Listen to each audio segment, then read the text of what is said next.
Welcome, my friends, to the Catholic Reason, a radio production of St. Michael Catholic Radio, based here in Broken Arrow, Oklahoma, where we think through various claims made by the Catholic Church concerning issues of faith, morality, and sometimes culture, and provide reasons behind those claims. I'm Dr. Karlo Broussard, staff apologist and speaker for Catholic Answers at Catholic.com, and a member of the Chancery Evangelization team here at the Diocese of Tulsa in eastern Oklahoma. The Catholic Reason airs locally here in Tulsa every Thursday from 4 to 5 p.m. on St. Michael Catholic Radio, 94.9 and 102.9, and across the entire Oklahoma Catholic Radio network of 15 stations, including 97.3 FM in Oklahoma City, 100.9 in Edmond, and 88.3 FM in Lawton. But you may be listening at a different time on your own local Catholic station outside Oklahoma, since the Catholic Reason is aired on other Catholic stations throughout the country. Regardless of where you're listening from, welcome and thanks for joining me today. Remember, you can download the show through whichever podcast platform that you use by subscribing to the Eastern Oklahoma Catholic Podcast. And you can also access the archived episodes at my website, karlobroussard.com, under both the audio and video tab. In a previous episode that focused on what some call the moral shame culture, we looked at a few items that make up the widespread cultural moral code, thou shalt not impose and thou shalt not be intolerant. Today, I'd like to look at yet another modern moral imperative that falls in line with this moral shame culture. And that moral imperative is thou shalt not be a judgmental, hateful bigot. This is a charge that's often made about Christians.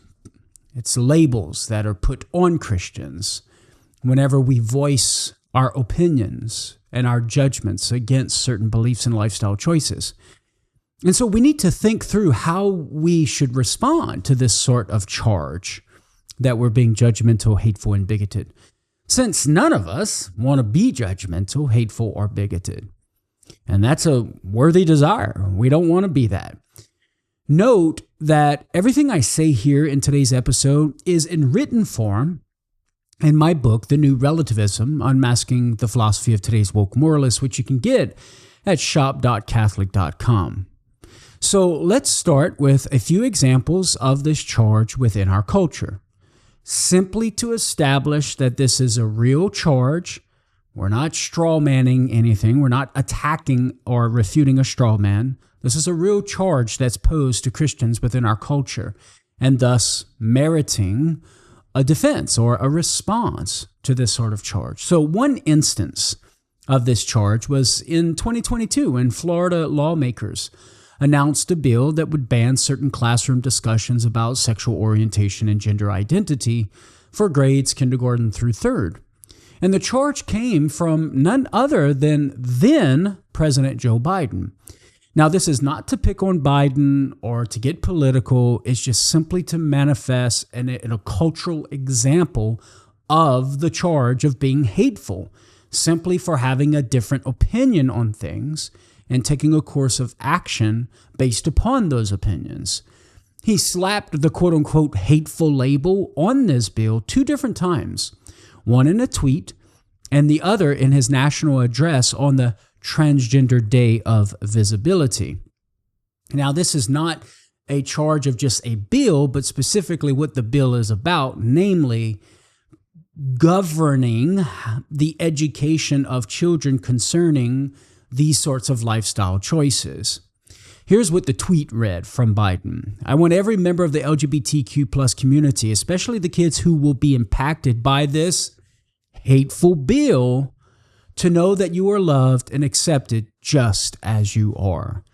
So it's a bill that's manifesting a certain belief about the lifestyle choices, and really not even the belief about the lifestyle choices, but just simply that these lifestyle choices should not be that children of a certain age should not be instructed about these lifestyle choices.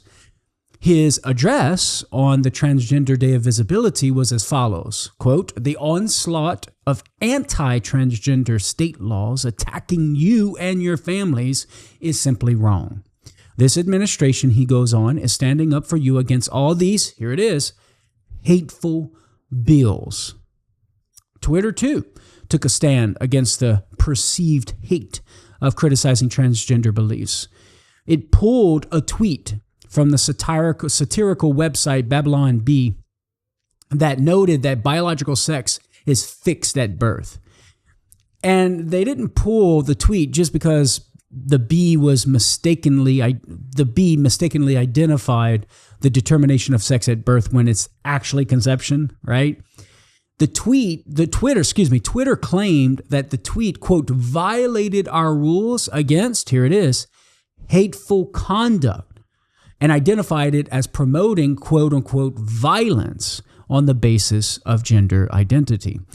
So note, the Babylon Bee was simply making a claim as to when biological sex is fixed.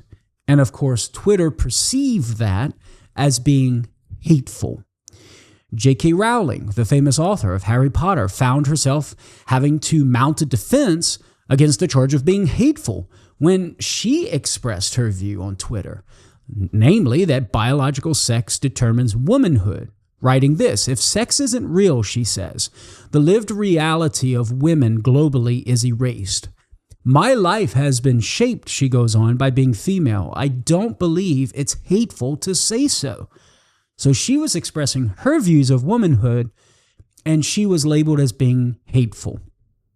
Comedian Dave Chappelle was similarly charged with, quote unquote, "hateful language" in the court of public opinion when, during a comedy act, he grounded gender in biology, using colorful language, of course, that we won't repeat here.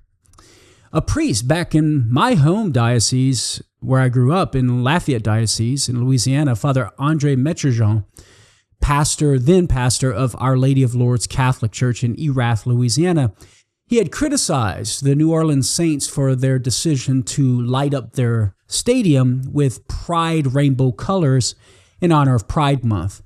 And at that time, his Facebook post read as follows, "Come on, NOLA Saints. We want to support you, but this kind of stunt hurts society and souls. Don't bow down to these pressure groups. Kids have rights. Children deserve to have a dad and a mom. Please don't support immorality. Cancel the PC culture." Well, of course, the post blew up on social media with comments accusing him and the parish of, quote unquote, hatefulness and, quote unquote, bigotry. So notice in all of these cases, we have instances where folks are voicing their intellectual judgments about these lifestyle choices, and the charge of being hateful is directed against them. They are labeled as being hateful.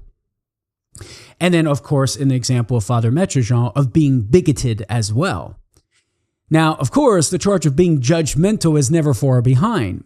A Barna research poll found that 87% of millennials who don't go to church say that they see Christians as being judgmental. You can read about this in their online article, "A New Generation Expresses Its Skepticism and Frustration with Christianity." David Kinnaman, president of the Barna Group, and Gabe Lyons of the Fermi Project, fellow collaborator in the survey, say in a book exploring the study that what's behind such judgmentalism is, quote unquote, self-righteousness. That's to say, those who charge Christians of being judgmental see Christians as being self-righteous. They write this, "Being judgmental is fueled by self-righteousness," so they've discovered in the survey. "The misguided inner motivation to make our own life look better by comparing it to the lives of others."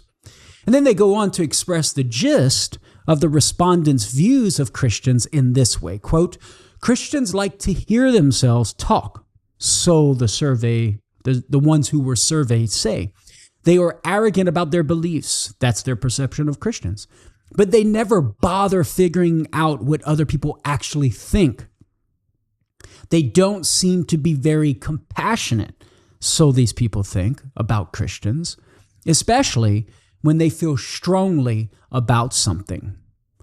And so this Barna research study found that people within our culture view Christians to be judgmental. That's to say, self-righteous and in comparison to others, making themselves feel better by viewing themselves with others who think and live differently, and then not caring about what other people actually think and how they feel.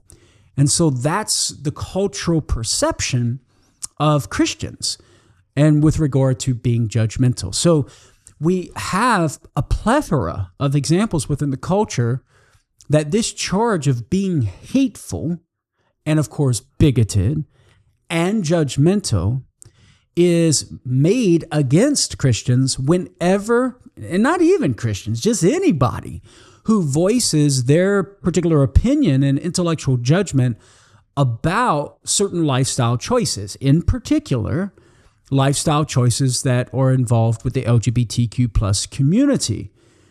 And so this raises the question, are these charges fair? Are these charges accurate? Are people who disagree with the lifestyle choices of the LGBTQ plus community and their views that such lifestyle choices are immoral or contrary to our goodness as human beings, are they being hateful? Are they being judgmental? Are they being bigoted for having that opinion and voicing it? Well, that's the question that we're going to seek to answer in today's episode. I'm going to submit to you the answer is no, and I'm going to give you some reasons why. But we're going to have to hit the pause button. We're coming up on my first break. More to come on the other side. Stay tuned. You're listening to The Catholic Reason. Well, welcome back, my friends, to The Catholic Reason. In today's episode, we're looking at one crucial modern moral imperative that makes up what some have called the moral shame culture.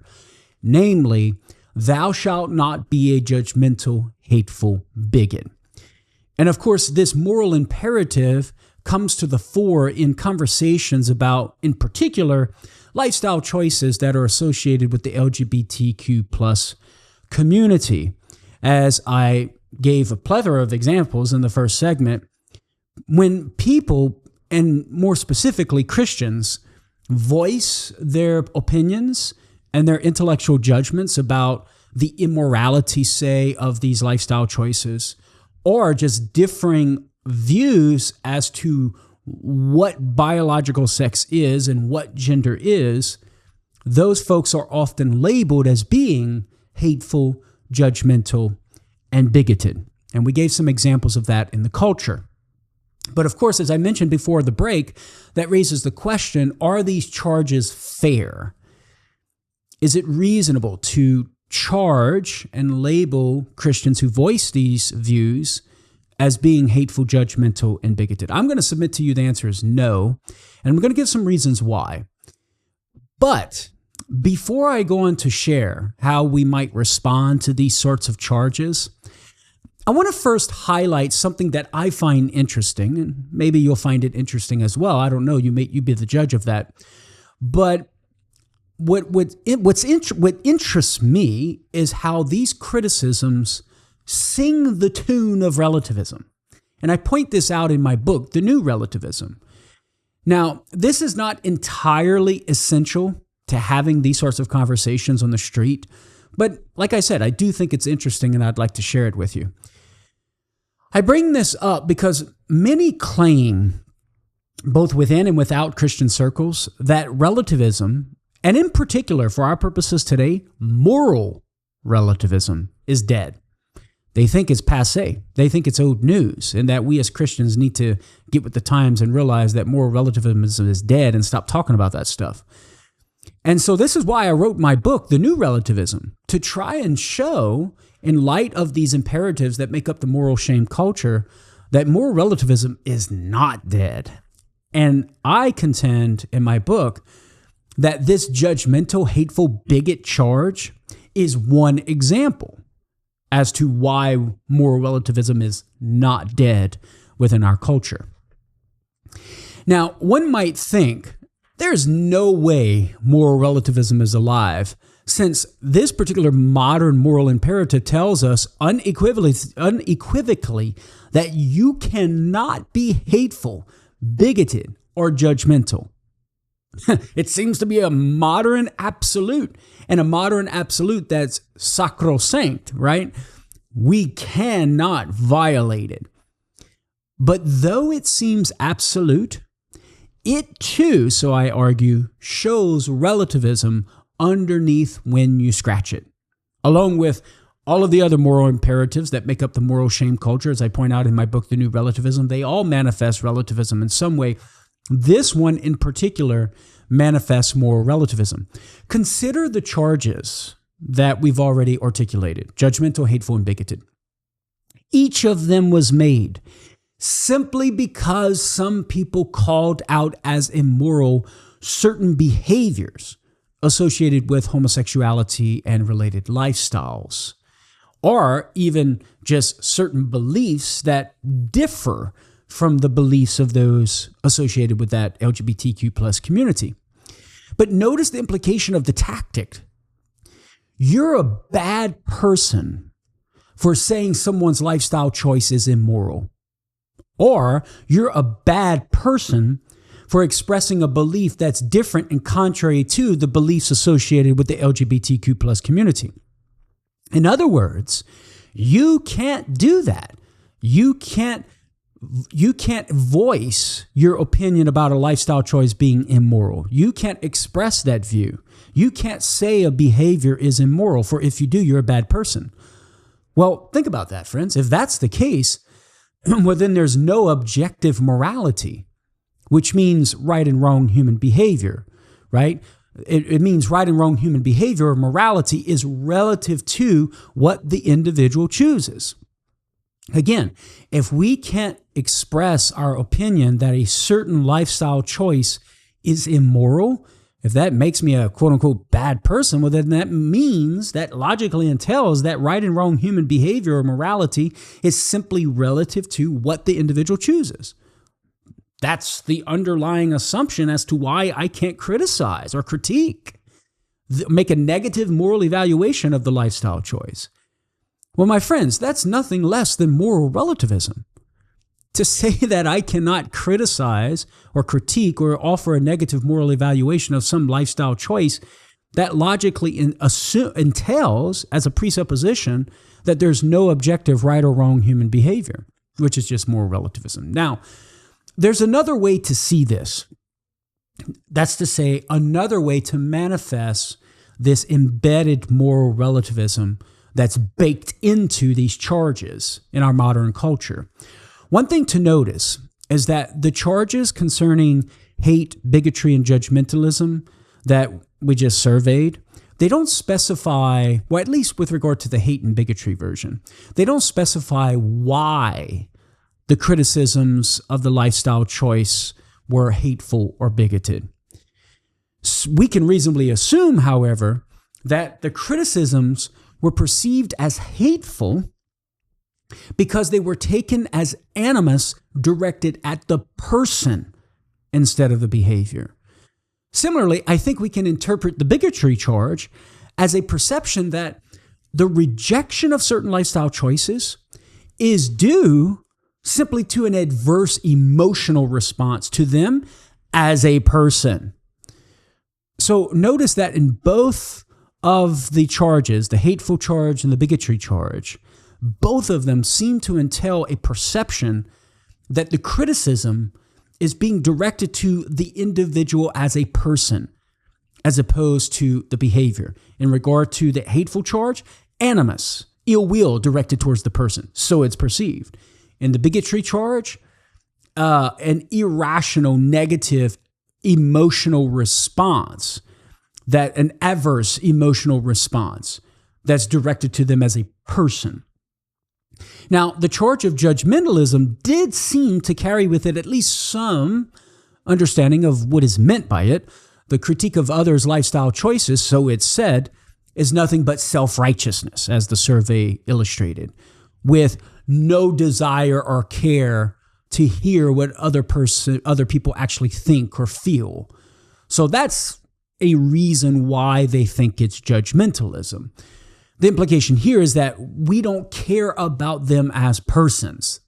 That's how they're perceiving the Christian critique of those lifestyle choices. For if we did care about them as persons, so the perception is, we'd take time to hear what they had to say and we'd no longer be critical of their lifestyle choices. If only we understood how they think and how they feel. Now, notice how with none of these charges is there any consideration as to whether the criticisms might be leveled simply against the behaviors themselves, with principled reasons devoid of emotion or conceited motivations. It's as if the behaviors associated with these lifestyle choices are off limits when it comes to critical moral analysis, disappearing to make room only for the person. So the behavior is taken off of the table and only the person remains. So whenever we criticize the behavior in our minds, they perceive it as being a criticism and an attack only on the person. Because in their mind, the behavior is off the table. Behaviors cannot be criticized here because it's only the person. Now, this raises an important question. Why is it that our criticisms of lifestyle choices can't be criticisms of merely the behavior, but are only being perceived as an attack on the person? It's a very interesting question. One possible reason why lifestyle choices can't be a target for critique is because maybe they think there's no such thing as true or false belief concerning whether a lifestyle choice is right or wrong. In which case, all that's left for their target is the person. Well, so that's one possible reason, right? There is no such thing as right or wrong human behavior. So you can't be criticizing lifestyle choices. All that's left is the person. Now, the only other possible reason I can think of is that the lifestyle choices somehow are synonymous with, identical to the person. Regardless of which reason is lurking in the background there, both of these smack of moral relativism. The moral relativism of the first option, the idea that there's no true or false belief concerning good and bad human behavior, well, that's evident enough. That's just moral relativism. There's no objective truth about human behavior, whether it's right or wrong. The very definition of moral relativism is that there's no absolute truth about whether human behavior is good or bad, right or wrong. Now, concerning the second option, this idea that maybe perhaps the lifestyle choice is synonymous with and identical to the person, moral relativism entails that what's real, a true belief about what's morally right for lifestyle choices, is relative to the individual. And this being the case within the mental framework of moral relativism, our beliefs about lifestyle choices can't be attempts to conform to a reality about the moral life outside of ourselves, but rather must be manifestations of our own distinct realities. And on this view, it becomes clear why a rejection of a belief about a lifestyle choice would be perceived as an attack on the person himself, because you're attacking his very own reality, since there's no moral reality outside of himself for us to be inviting him to conform to. I'm coming up on my next break. Hit the pause button. More to come on the other side. Welcome back, my friends, to The Catholic Reason. We are looking today at the modern moral imperative that's part of the moral shame culture. Thou shalt not be a judgmental, hateful bigot, which is a charge that's often made against those who voice their opinions and intellectual judgments contrary to those of the lifestyle choices and beliefs associated with the LGBTQ plus community. And so in our last segment, I was trying to show how moral relativism is lurking behind the mask of this modern moral imperative. That moral relativism is not dead, that the moral shame culture is not the replacement of moral relativism, but the moral shame culture is actually the moral relativism in disguise. And this charge of being a judgmental, hateful bigot seems to be an expression of that moral relativism, precisely because it eliminates any sort of negative moral evaluation of lifestyle choices. And that raises the question, well, why is that? Why is it being perceived as an attack on the person rather than the behavior itself? Well, either A, there is no such thing as objective truth, and when it comes to morality and the goodness or badness of human behavior, which is just moral relativism by definition, or B, the lifestyle choices are somehow synonymous with and identical to the person, which smacks of moral relativism there, because within the mental framework of moral relativism, you have your own distinct moral reality that is not the reality of another. And so there's no objective reality of human behavior for anybody to conform to, but your own moral reality. So an attack on behavior is going to be perceived as an attack on the very identity of the person himself. And that's why people perceive these criticisms to be hateful or bigoted, etc. Now, I realize that what we did in our last segment's a bit deep. So I suppose there's an easier way to see how these judgmental, hateful, bigot charges sing the tune of moral relativism. Check this out. Within the mental framework of moral relativism, there can be no moral analysis of human behavior. These charges that we're talking about today exclude any sort of moral analysis of human behavior. Therefore, these charges manifest moral relativism. So the moral absolute, thou shalt not be a judgmental, hateful bigot, is not that much of a moral absolute after all. It's actually singing the tune and is basically moral relativism in disguise. So as I mentioned in our last segment, that's not essential to these sorts of conversations within our culture, but I do find it interesting that these apparent moral absolutes that make up the modern moral code of our culture are not absolutes at all. They're in fact moral relativism.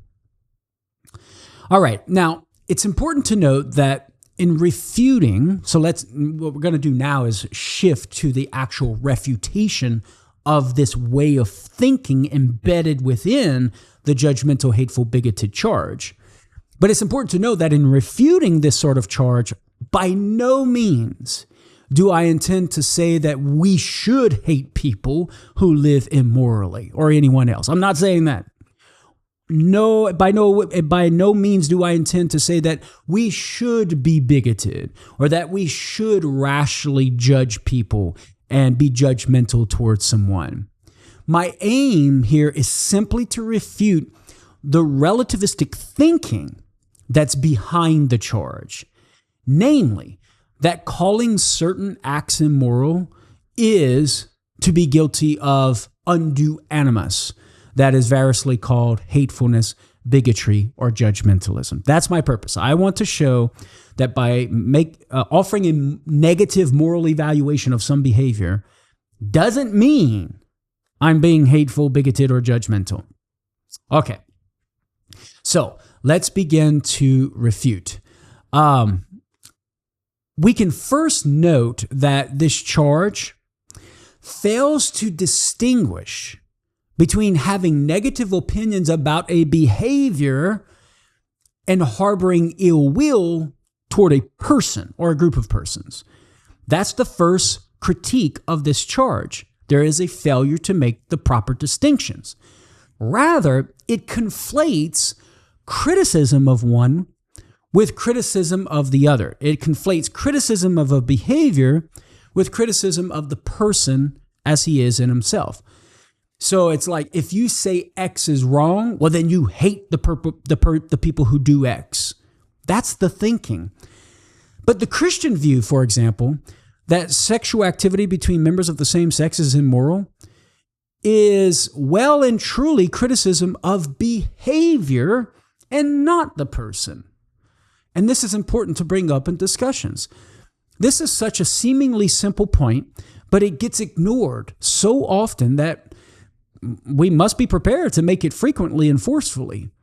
The belief that same-sex sexual activity, say, is immoral doesn't equate to I hate people who engage in same-sex sexual activity. My criticism of that behavior does not entail hate no more than the belief that adultery is immoral equates to I hate people who cheat on their spouses, right? So the point is that the criticism of the behavior does not logically entail hate. Hating someone is an entirely different thing than offering a criticism of some behavior, right? I mean, if we follow that logic, we'd have to say every parent who offers criticism of their child in drug addiction, right, and says, hey, you shouldn't be doing that, that's bad, that they thereby hate their child. That's absurd, right? And so just as we wouldn't apply that logic in that scenario, we shouldn't be applying the logic in these scenarios of offering negative moral evaluations of the lifestyle choices associated with the LGBTQ plus community. Now, some might reply that even if such beliefs aren't hateful, they're still being judgmental. And so now we've shifted to the target of the judgmental charge. Some might think we're still being judgmental because they presume to know what's in, like we as a Christian are presuming, so they might think, that what's in the person's conscience or how he stands before God is, what we're judging. They think that when we offer criticism of the behavior, we're making a judgment about what's in their conscience and how they're standing in relation to God. But as I've said before, they think it's a lack of concern for the person.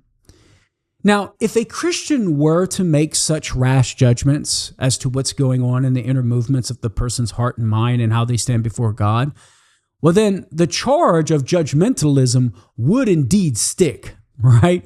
Aquinas talks about rash judgment in his Summa Theologiae in the second part of the second part, question 60, article 2. He writes, when a judgment lacks certainty, as when a man without any solid motive forms a judgment on some doubtful or hidden matter, like, for example, a person's culpability for sin, then it's called judgment by suspicion or, quote unquote, rash judgment.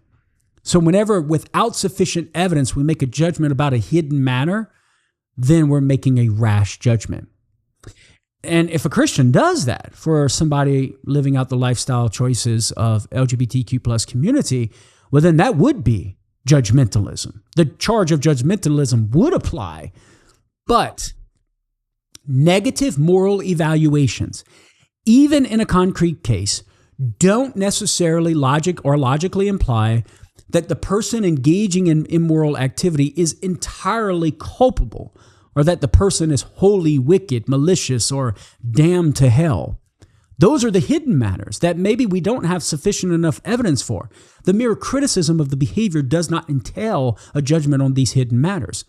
Contrary to what the relativistic mindset entails here, as we talked about earlier, the behavior is not synonymous or identical with the person.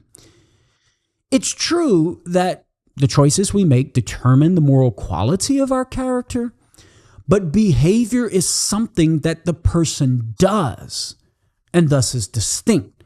The person performs the behavior. The behavior is not the person. The behavior is not identical to the person. They're not the same thing. So judging an action to be wrong is different than judging the person. These are two essentially kinds of judgments. As the saying goes, judge the sin, not the sinner. So in response to the judgmental charge, we have to highlight the distinction between the judgment we make about the behavior and a judgment that one might make about the hidden matters, the culpability of the person, the motivations of the person. As a Christian, we ought not to be making judgments about those hidden matters, namely the culpability of the person, but rather simply judgments about the behavior, whether it's contrary to our human good or not. Now, the bigotry charge is problematic too. Bigotry is not simply having or expressing a negative opinion, but doing so based on emotion rather than reason. It's basically showing oneself unwilling to give a fair hearing to opposing views and engaging in invective, that's to say insulting, abusive, or unduly highly critical language, rather than reasoned debate. That's what bigotry is. Now, are some Christians guilty of this? Probably so, yeah. Some oppose certain kinds of immorality out of ingrained biases rather than faith or right reason. And some who do act out of faith and reason may at times be intemperate or too personal in their criticisms. And so this just gives rise to the necessity to check ourselves, right? Guarding ourselves against bigotry by cultivating charity and gentleness in our speech. But we must also refuse to be cowed into silence by accusations of bigotry simply for speaking what we have come to know to be truth. Now, there's a second critique here, and that is these charges sidestep the real question. That's to say whether the choice is immoral or not. But we're going to have to get to that on the other side of the break. Stay tuned. I'm Dr. Karlo Broussard. You're listening to The Catholic Reason. Well, welcome back to our last and final segment of today's episode of The Catholic Reason. Before our last break, we were beginning to offer a refutation of this common charge of Christians being judgmental, hateful, and bigoted simply for voicing their opinion and intellectual judgment that certain lifestyle choices associated with the LGBTQ plus community are immoral. And that first refutation that we gave was that those who make this charge fail to distinguish between behavior and the person, between judgments and or criticisms about behavior and judgments and or criticisms directed at the person themselves. And so we can make that distinction, help people to see that distinction, criticize the sin, judge the sin, hate the sin, love the sinner, as the common phrase goes. Now, a second critique is that all these charges sidestep the real question of whether certain behaviors are morally right or wrong. And they focus instead on a person's allegedly hostile motivations. Yet, if there were hostile motivations, they would have no relevance to the question of whether certain behaviors, like same-sex sexual activity or quote-unquote sex changes, are moral or immoral.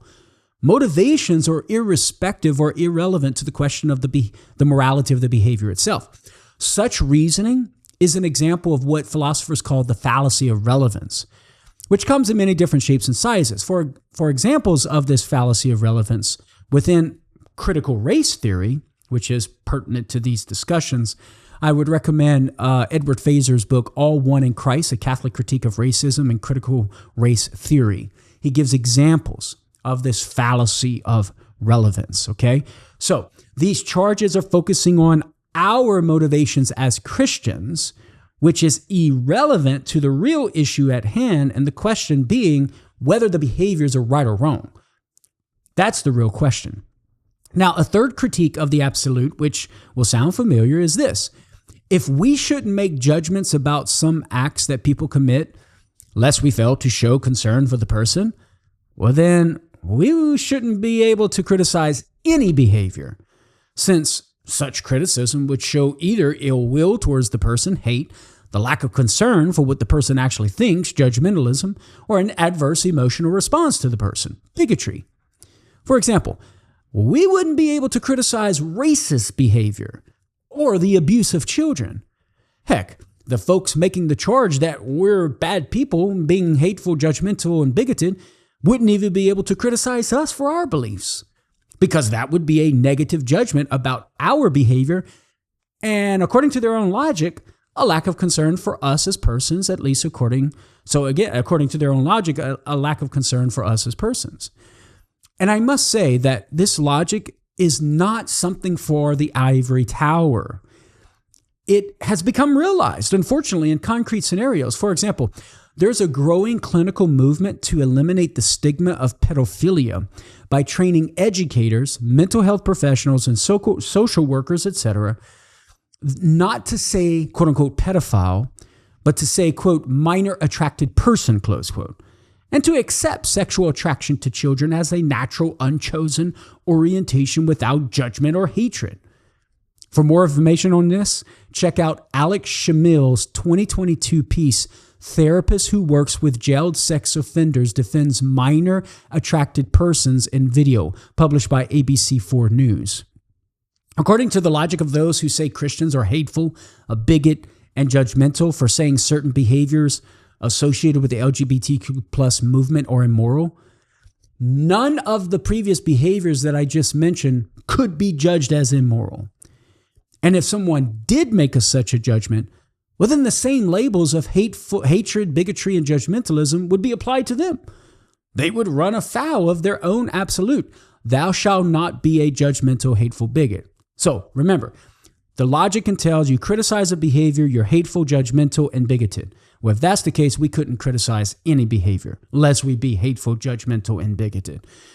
But surely most folks who abide by this moral absolute would not label the disapproval of most morally deviant behaviors as hateful, bigoted, or judgmental. Those who do are still a minority, even a fringe, nor would they label their own criticism of Christians with the same. We can assume they view disapproval of all the previous mentioned behaviors as simply the use of right reason. Now, if they wouldn't label disapproval of those immoral actions that we've talked about as hateful, bigoted, or judgmental, or even their own criticism of us, well, then they shouldn't label our disapproval of same-sex sexual activity or the celebration of transgenderism as hateful, bigoted, or judgmental. Again, if they're not going to label the criticism of racism or child abuse as hateful, bigoted, or judgmental, then they shouldn't be labeling our criticism of certain lifestyle choices as hateful, bigoted, or judgmental. All right, another line of reasoning to offer as a critique is that if the lifestyle choices associated with the LGBTQ plus movement, for instance, are immoral, the choice to not accept and celebrate such lifestyle choices wouldn't be any more hateful, bigoted, or judgmental than it would be to not accept or celebrate the lifestyle choices that involve murder, thievery, and rape. On the contrary, such a choice would be an expression of love because love is to will the good of another, as Aquinas teaches in his Summa Theologiae, the first part of the second part, question 28, article 3, response to objection 3. How can wanting someone to behave in a way that's consistent with their rational nature be an expression of hate? How can wanting someone to flourish as a human being show a lack of concern for the person? How can wanting someone to be authentically happy by living a virtuous life evince a negative emotional bias against him? The point here is that in all of the criticism of the lifestyle choices associated with the LGBTQ plus community, they are indeed expressions of love, not hate, not bigotry, not judgmentalism. So the real issue is not hate, bigotry, or judgmentalism. It's whether certain lifestyle choices are morally good or bad. That's what we're after as Christians. And thus whether it's worthy of, if it's good, moral, then it's going to be worthy of acceptance and celebration. But if it's bad, well, then it's not going to be worthy of acceptance and celebration. Rather, it's going to be worthy of rejection and lamentation. So the real question is whether it's morally right or wrong. Now, there's one more thought to express in response here. For us to share with people the truth about the morality of certain acts and expression and them expressing real love, which doesn't merely involve a willing of the other's good, but doing what we can that they might possess it, right? So once we understand that love is not just wishing the good for someone, but doing what we can that they may possess it, we must be in relation with others. We must have cordial and respectful conversations with people. So again, for us to share with people the truth about the morality of certain acts and express real love for them, we have to be in relation with them. And here's the problem. The problem is that the thou shalt not be a judgmental, hateful, bigot commandment is a barrier to relationships and conversations. Rather than bringing people together with calm reason, it separates people by fueling the blazing fire of emotions because it presumes the worst in people. And this is yet another reason why we can't go along with this modern view of the imperative, thou shalt not judge. Okay, with that said, I think we need to close with this. There's a legitimate judgment to be made. It should be clear from what we've said already that the judgment we should make is not judging people's hearts and the degree of their culpability. What we mean is that we should judge actions. Now, we've gave a few examples already, behaviors that we all judge to be wrong, right? And based upon moral intuitions. In fact, any choice that we make is based upon the intellectual judgment that the behavior we engage in is good for us in some way. That you're listening to me right now is based on a judgment, or viewing me on YouTube is a judgment that doing so is good for you in some way, whether to learn from me or even to disagree with me and refute me. Sometimes our intellectual judgments about what's good for us are correct, and sometimes they're false, but necessary the judgments are. That's what we do as rational animals. It's part of being a human being. We judge things to be worthy of pursuit or not. Now, there's another reason why we must judge actions.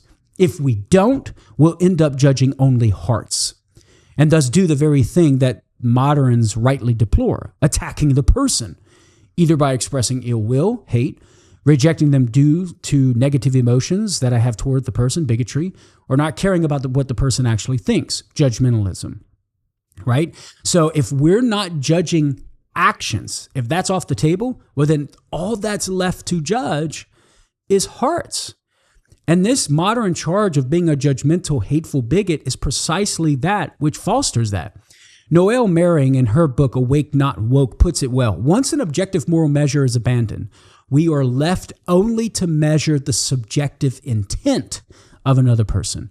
The moral relativism embedded in the thou shalt not be a judgmental, hateful bigot charge leads to the very thing that it seeks to avoid: hate, judgmentalism, and bigotry.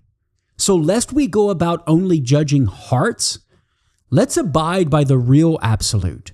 Thou shalt judge. That's to say, let's not stop judging actions or behaviors, because the moment we say we cannot judge actions or behaviors, then all that's left to judge is the heart of the person. And that, my friends, is judgmentalism, something we do not want to do. Well, my friends, that's all the time we have for this week's episode of The Catholic Reason.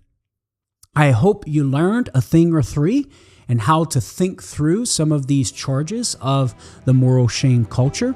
Be sure to tune in next week for The Catholic Reason here on St. Michael Catholic Radio.